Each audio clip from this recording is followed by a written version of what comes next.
I know what to do. We rolling? Yeah. Is this on? Yeah. Ah, fucking A.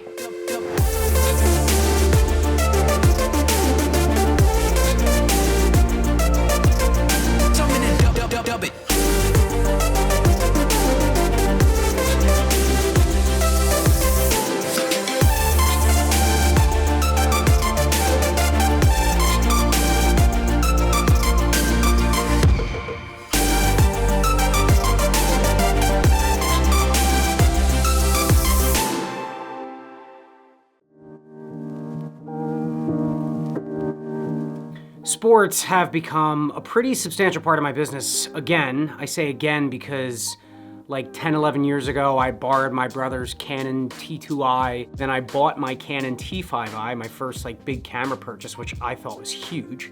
And just got, cut my teeth taking sports photos, jiu-jitsu photos mostly. And I actually got access to a bunch of boxers, like pro boxers. Fast forward 10, 11 years, it's a pretty substantial part of my business. I choose business ethics.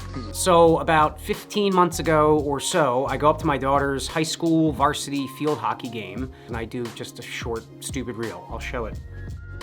And it dawned on me, I was like, wow, like that got a great response. There's a market here for this.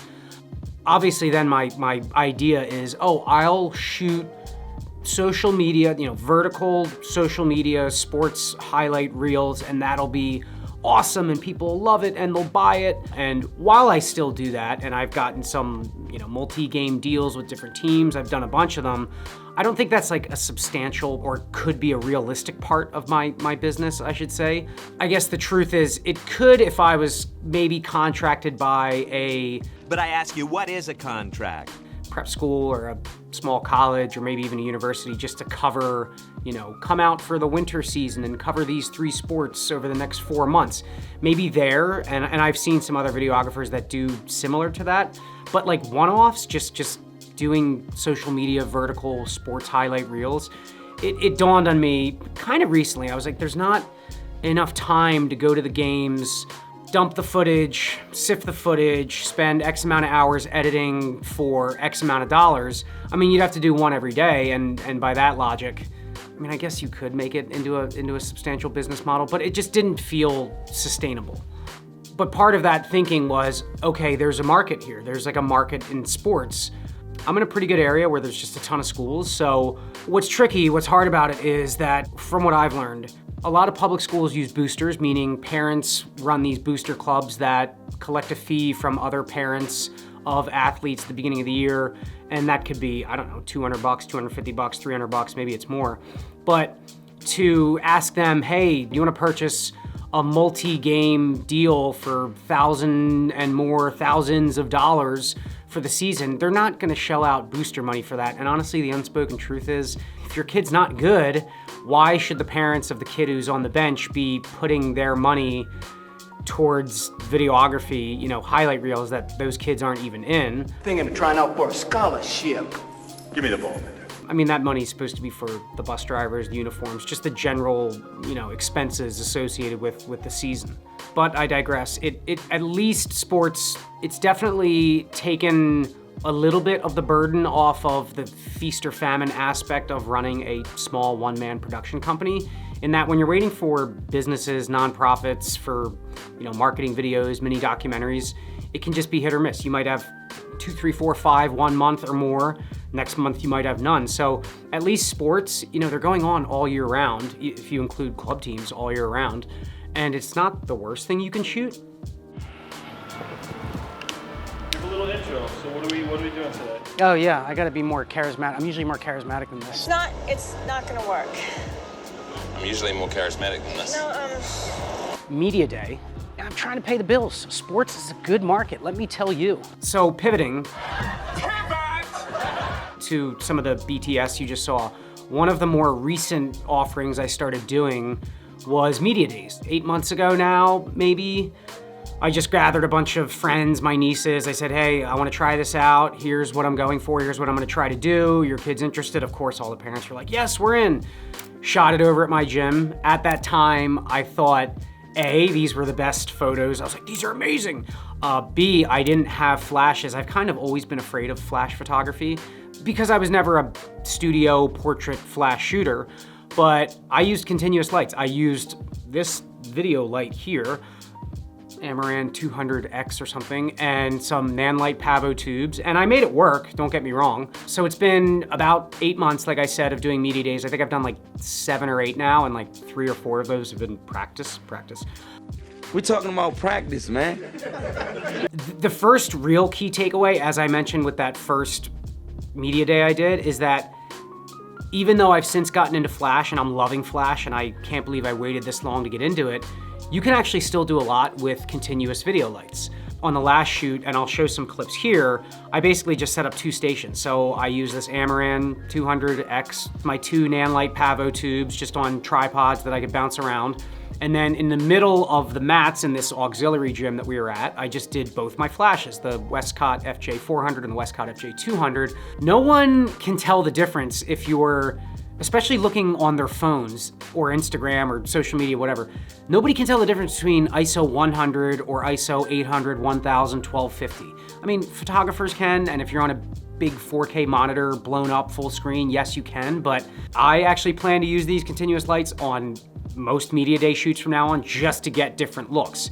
And on that note, one of the things where I broke from what I was seeing from the typical media day photographers and sports portrait shooters, I wanted to shoot some of the shots, I had an idea in mind, almost shoot them like a film. So again, having my own production company, shooting videos, mini documentaries, even getting into like narrative short DIY films, you learn how to light an interview. Not that this lighting right now is really that great. I just threw this shit up real quick to do this.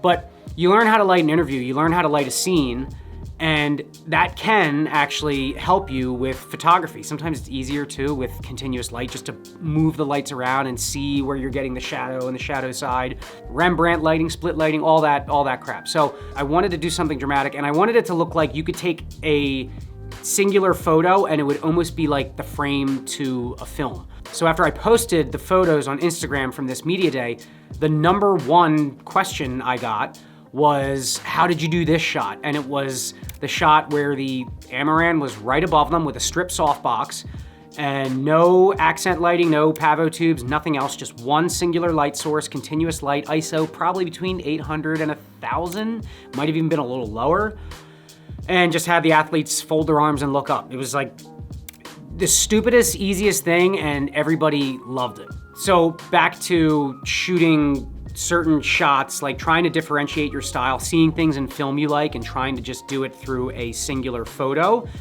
It does help in terms of separating yourself from other local photographers, professionals or hobbyists or whatever they may be. Go. 5, 4, 3, 2, 1. One other interesting thing I've seen since I've started doing sports more regularly in the last 15 months is that if you were to go to my Instagram today and just scroll the feed on my Instagram, and then if you were to go to my website today, you would think those were 2 different, and they kind of are, 2 different businesses. Meaning, you would look at my Instagram profile and you'd say, okay, this guy's a sports photographer that occasionally posts some photos of his hiking trips. Whereas if you went to my website today, you'd say, oh, this person does a lot of commercial video, product shoots, apparel, or branded content. They also do, short documentaries, narrative, short experimental films, and also has some variety in the photography they shoot. It looks like they shoot chefs and sports and landscape and travel and whatnot. So those have almost become 2 different businesses. I'm not at the point where I've heard other photographers, filmmakers, videographers say you should have 2 different websites or 2 different social medias.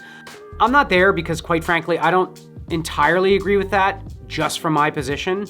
I do agree that niche, and this could be a whole nother video, is good. Niche is good. If you only service 1960s Corvettes, you have that market cornered.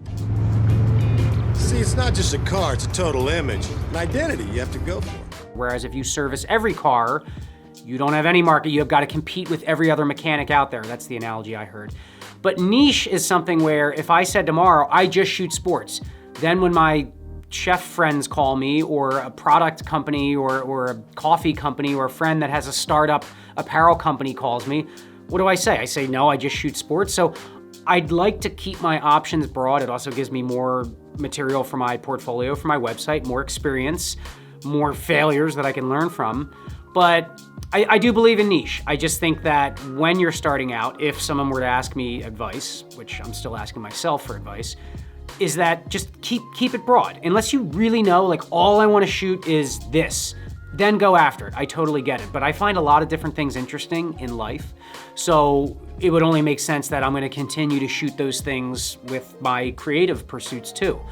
Documentaries, narrative films, sports, maybe some food stuff, and then whatever else I can shoot to pay the bills. I do want to use this platform, YouTube, because it really just started as a means to host my videos for free, to kind of check in, hold myself accountable, but also look at the landscape of photography, videography, filmmaking, and how it relates to me as a one-man, sole proprietor, single-member LLC, run-and-gun production company. Most businesses aren't the big businesses with 200,000 or 1 million followers, photographers, videographers, filmmakers. They're just mom and pop stuff or single person LLCs like me, and that's just the goal. It's just, this is the struggle, it's the daily trauma, the horse shit that comes with dealing with clients, people trying to take advantage of you, not charging enough, charging too much and losing the work, whatever it is. Get all these things out there, hold myself accountable, and see where it all leads.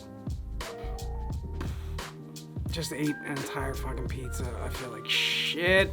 Oh, God.